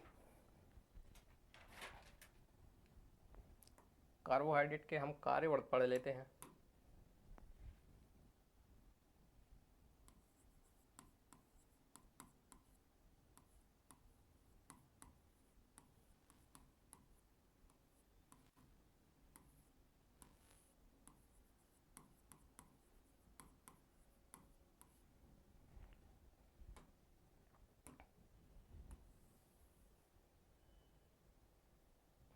कार्बोहाइड्रेट के कार्य।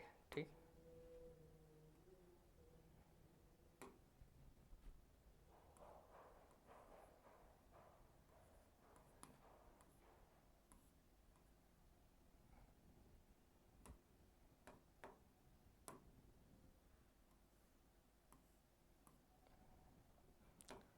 भाई साहब ये थोड़ी इसमें प्रॉब्लम होती है मेरे ख्याल से, है ना। ठीक है, लेकिन चलो आगे बढ़ते हैं। अपन को क्या देखना है, कार्बोहाइड्रेट कार्य देखना है। एक ये लाइन अपन खींच देते हैं बढ़िया से।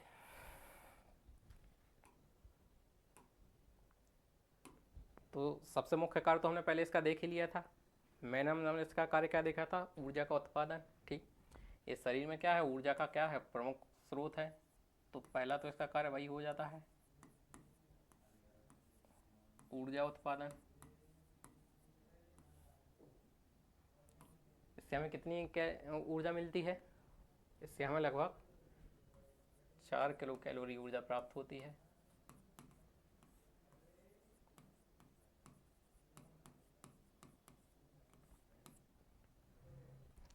ऊर्जा कैसे प्राप्त होगी, माइटोकॉन्ड्रिया में।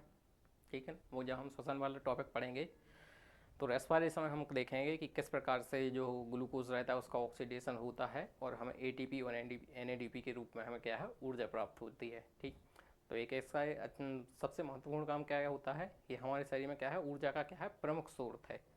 ऊर्जा उत्पादन तो करता है लेकिन ऊर्जा का क्या है, प्रमुख स्रोत है। प्रमुख स्रोत हम इसको क्या बोलते हैं,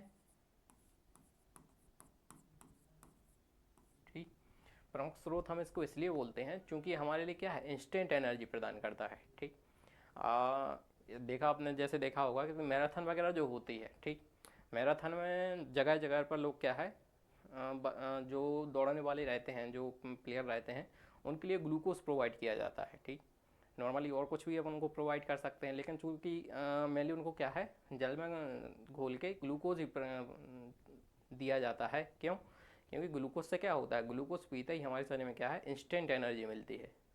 ठीक, तो ये क्या होगा, इसका एक मेन कार्य तो यही होगा कि यह क्या करता है, ऊर्जा का उत्पादन करता है। ठीक, दूसरा हम इसका कार्य क्या देखें, दूसरा इसका एक कार्य हो जाता है, ये ऊर्जा का क्या करता है, भंडारण भी करते हैं।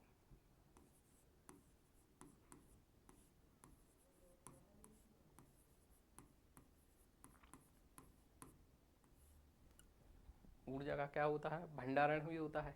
कैसे, देखो, हमने पोषण की प्रक्रिया देखी थी। ठीक, पोषण में अपन ने क्या देखा था कि जो हमारे पोषक तत्व रहते हैं वो आखिर में क्या होता है, शरीर के द्वारा अवशोषित कर लिए जाते हैं और ब्लड के माध्यम से सारे शरीर में सप्लाई हो जाते हैं। ठीक, तो जो हमारा ग्लूकोज रहेगा, ठीक, हमारे शरीर में जितनी भी ऊर्जा की आवश्यकता है, ठीक, ऐसा तो है नहीं कि हमें एक ही समय बहुत सारी ऊर्जा की आवश्यकता पड़ती, ऐसा तो हो नहीं सकता। जब हम कोई कार्य करते हैं, कोई मेहनत वाला काम करते हैं, तब हमें ज़्यादा ऊर्जा की आवश्यकता पड़ती है और नॉर्मल कंडीशन में हमें नॉर्मल ऊर्जा की ज़रूरत पड़ती है। ठीक, तो लेकिन क्या हम ऐसा है कि जब भी हम कोई बड़ा कार्य, कोई मेहनत वाला कार्य कर रहे हैं, तो हम क्या तुरंत के तुरंत खाना खाते जा रहे हैं और तुरंत के तुरंत हमें एनर्जी मिलती जा रही है, ऐसा तो नहीं होता। फिर हमारे शरीर में एनर्जी कहाँ आती आती है, तो हमारे शरीर में एनर्जी क्या है, स्टोर रहती है। और स्टोर कैसे रहती है, तो ये स्टोर रहती है हमारे शरीर में ग्लाइकोजन के रूप में। किस रूप में उपस्थित रहती है, ग्लाइकोजन के रूप में।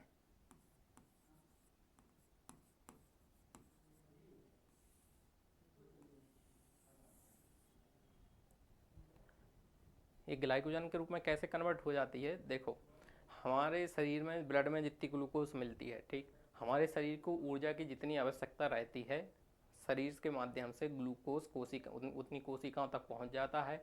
और जब हमारे शरीर में ऊर्जा की आवश्यकता खत्म हो जाती है, ठीक है ना, तो जो एक्स्ट्रा ग्लूकोज रहता है वो किस चीज़ में कन्वर्ट हो जाता है? ग्लाइकोजन में कन्वर्ट हो जाता है।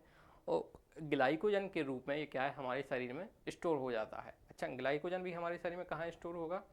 तो एक ग्लाइकोजन हमारे शरीर में या तो मांसपेशियों,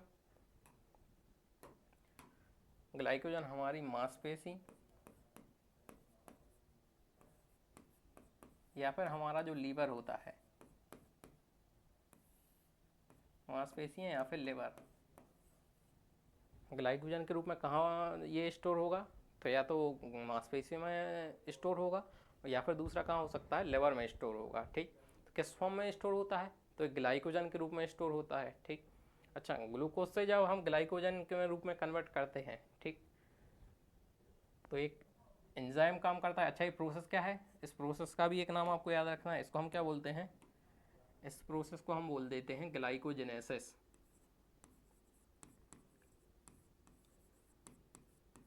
इस प्रोसेस को हम क्या बोलते हैं? ग्लाइकोजेनेसिस।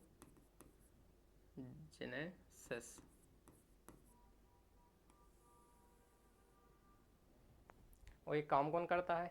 एक हमारे शरीर में आपने हार्मोन का नाम सुना होगा, इंसुलिन।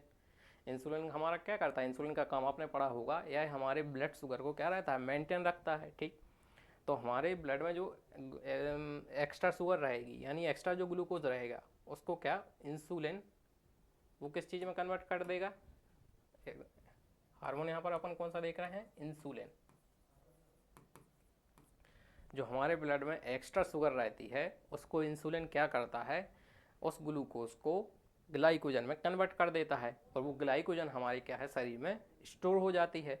और जब हमारे शरीर को ऊर्जा की आवश्यकता पड़ती है, तब ये ग्लाइकोजन क्या है, फिर से ये ग्लूकोज में कन्वर्ट हो जाती है और हमारे शरीर को क्या है, ऊर्जा प्रदान करती है। ठीक, तो ग्लूकोज से जब ग्लाइकोजन में कन्वर्ट हुआ तो इस प्रोसेस को हमने क्या कहा? ग्लाइकोजेनेसिस कहा। जेनेसिस जहाँ भाई हम शब्द टर्म देखते हैं, वहाँ क्या देखते हैं? कोई भी चीज़ क्या है, बन रही है, ठीक है ना। और जब हमारे शरीर में ऊर्जा की आवश्यकता पड़ती है, तब ग्लाइकोजन किस चीज़ में कन्वर्ट हो जाएगा? ग्लूकोज में टूट जाएगा। तो जब ग्लूकोज में टूटेगा तो उस प्रोसेस को हम क्या बोलेंगे? तो वो प्रोसेस आपकी कहलाती है ग्लाइकोजेनोलाइसिस।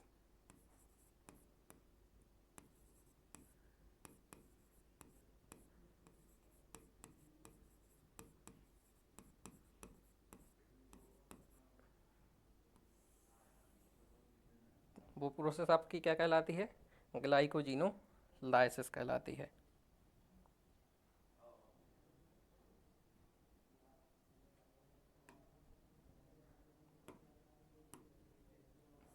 यहाँ पर देखो, जेनेसिस जहाँ पर वर्ड लगता है वहाँ पर उसका अर्थ होता है कोई ना कोई चीज़ बन रही है, ठीक है ना। और जब भी आपको लास्ट में लाइसिस टर्म देखने को मिले, ठीक है ना, जैसे ग्लाइकोजेनोलाइसिस, लाइसिस का अर्थ क्या होता है? कोई ना कोई चीज़ क्या हो रही है, टूट रही है, ठीक है ना। तो ग्लाइकोजन जब ग्लूकोज के छोटे छोटे अणु में टूट जाता है तो वो प्रोसेस क्या कहलाती है? ग्लाइकोजिनोलाइसिस कहलाती है। और जब ग्लूकोज के अणु आपस में मिलकर ग्लाइकोजन का निर्माण करते हैं तो वो प्रोसेस क्या कहलाती है आपको? ग्लाइकोजेनेसिस कहलाती है। ठीक, अच्छा, ग्लूकोज से ग्लाइकोजन में तो कौन कन्वर्ट कर रहा था? आपका हार्मोन एक काम कर रहा था, इंसुलिन। ठीक, इंसुलिन आपका क्या करता है, जो ब्लड में हमारी एक्स्ट्रा शुगर रहती है उसको ग्लाइकोजन में कन्वर्ट कर देता है और वो हमारे शरीर में क्या स्टोर हो जाती है। अब जब हमारे शरीर को ऊर्जा की आवश्यकता है, तब ये क्या होगा, हमारे शरीर में जो ग्लूकोजन स्टोर है तब उसको तोड़ना पड़ेगा। तो तोड़ने के लिए भी कोई हार्मोन लगेगा। ठीक, तो यहाँ पर एक और हार्मोन रहता है हमारा, उसका नाम क्या है? ग्लूकेगॉन।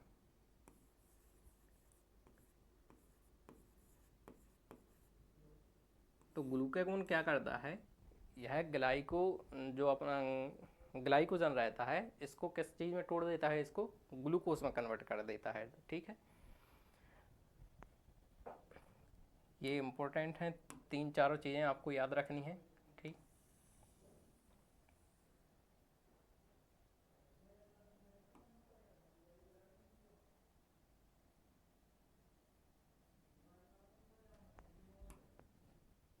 ये चारों चीज़ें आपको क्या है, याद रखनी है। ग्लूकोज से ग्लाइकोजन में कन्वर्ट होने की प्रक्रिया को अपन क्या कहते हैं, ग्लाइकोजेनेसिस कहते हैं। और जब भी कोई चीज़ टूटती है तब उसके हम कौन सी टर्म लगाते हैं, लाइसिस टर्म लगा देते हैं। तो ग्लाइकोजन से जब ग्लूकोज में टूट रहा है तो उसको हम क्या बोल देते हैं, ग्लाइकोजिनोलाइसिस बोल देते हैं, ठीक है ना। ग्लूकोज से ग्लाइकोजन में कन्वर्ट करने के लिए कौन सा हार्मोन कार्य करता है, तो इंसुलिन काम करता है। और ग्लाइकोजन से ग्लूकोज में कन्वर्ट करने के लिए कौन सा काम करता है, तो ग्लूकेगोन हार्मोन काम करता है, ठीक। ये दोनों चीज़ें यहाँ पे याद रखेंगे। तो दो कार्य हमने इसके देख लिए, एक तो हमने क्या देख लिया, ऊर्जा का उत्पादन देख लिया, ठीक। छोटे छोटे अणुओं में भोजन हमारा टूट जाता है, ये अणु आपस में क्या शरीर के द्वारा अवशोषित कर लिए जाते हैं और विभिन्न कोशिकाओं तक पहुंच जाते हैं, जहां पर माइटोकॉन्ड्रिया में क्या है, हमारा ऊर्जा का उत्पादन होता है, ठीक। और दूसरा हमने क्या देख लिया, ऊर्जा का ये क्या करता है, भंडारण का काम करता है। ऊर्जा किस रूप में भंडारित रहती है, तो वह ग्लूकेगॉन के रूप में भंडारित रहती है, ठीक। तीसरा हम इसका इंपॉर्टेंट काम देखते हैं, ठीक।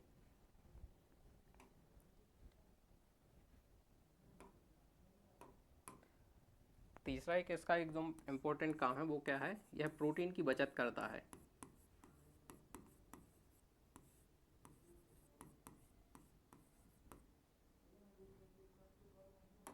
अच्छा, उससे पहले आप एक और लिख लें,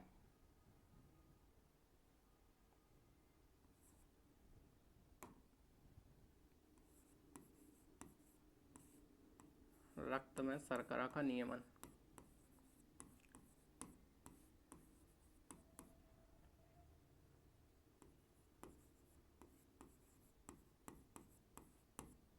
रक्त में शर्करा नियंत्रण कैसे कर रहा है, हमने देख ही लिया। इंसुलिन क्या कहता है, जो हमारे ब्लड में एक्स्ट्रा शुगर रहती है उसको किस चीज़ में कन्वर्ट कर देता है, ग्लूकेगोन में कन्वर्ट कर देता है। तो ये भी इसका इंपॉर्टेंट वर्क हो जाएगा। और तीसरा इसका चौथा इसका इंपॉर्टेंट वर्क क्या हो जाएगा, ये प्रोटीन की क्या करता है, बचत करता है।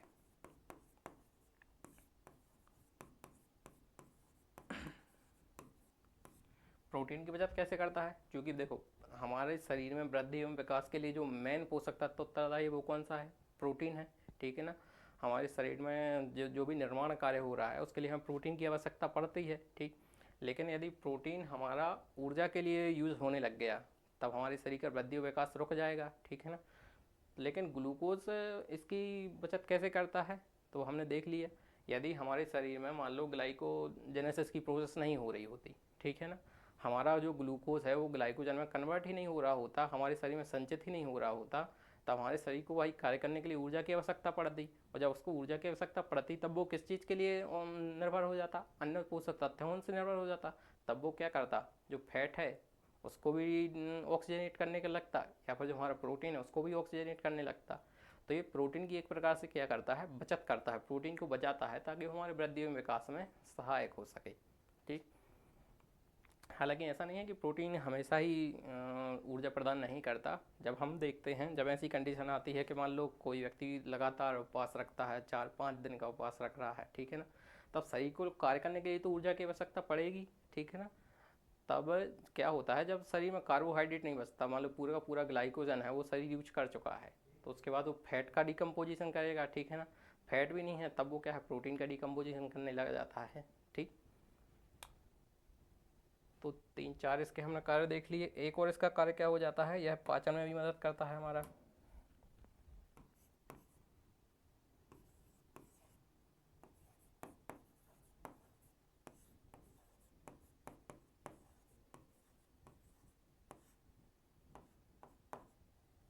पाचन में कैसे मदद करता है, तो कुछ वो रहते हैं, जैसे सेलुलोज हो गया हमारा, या फिर आहारी रेशे हो गए।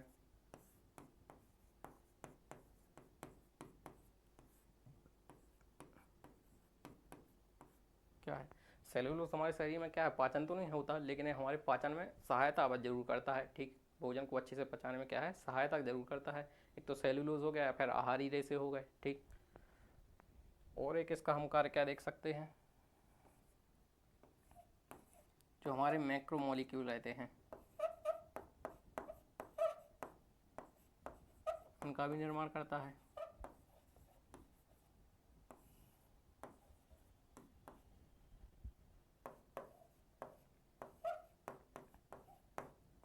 मैक्रोमोलिक्यूल जैसे आपका डीएनए हो गया,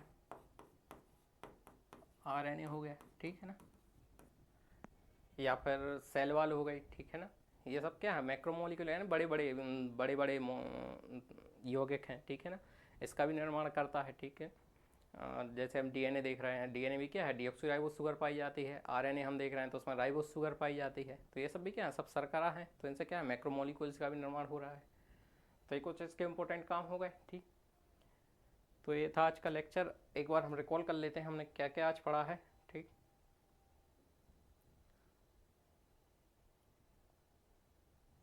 हम मैक्रोमोलिक्यूल्स देख रहे थे, ठीक। मैक्रोमोलिक्यूल्स में हमने क्या क्या देखा था, कार्बोहाइड्रेट, वसा, प्रोटीन। आज हमने कार्बोहाइड्रेट को स्टार्ट किया था। कार्बोहाइड्रेट को भी हमने सबसे पहले क्या है, कार्बोहाइड्रेट के सोर्स देखे थे, कहाँ पर मिलता है। जितने भी हमारे अनाज होते हैं, फल होते हैं, दूध हो गया, शहद हो गया, ये सब क्या है, हमारे कार्बोहाइड्रेट के सोर्स हैं, ठीक। कार्बोहाइड्रेट एक कैसा पदार्थ है, हमारे शरीर में सबसे ज़्यादा आवश्यकता पड़ती है, तो इसके सोर्स ये हो गए, ठीक। उसके पश्चात हमने क्या देखा, कार्बोहाइड्रेट होता क्या है, वो हमने उन चीज़ पर देखी। कार्बोहाइड्रेट क्या है, एक प्रकार का कार्बोनिक कंपाउंड है, यानी कार्बनिक यौगिक है, जिसमें क्या है, कार्बन हाइड्रोजनिक क्या है, निश्चित प्रोपोर्शन में उपस्थित रहते हैं, 1:2:1 के रेशो में, ठीक। नेक्स्ट हमने क्या देखा, कार्बोहाइड्रेट से हमें एनर्जी कितनी प्राप्त होती है, तो इससे हमें 4 किलो कैलोरी प्राप्त होती है। ये आपको इम्पोर्टेंट है डाटा, आपको ये याद रखना है, ठीक। इसके पश्चात हमने कार्बोहाइड्रेट के जो वर्गीकरण है वो देखा। कार्बोहाइड्रेट को 3 भागों में बांटते हैं, एक तो मोनोसेक्राइड, दूसरा ओलिगोसेक्राइड, तीसरा क्या, पॉलीसेक्राइड।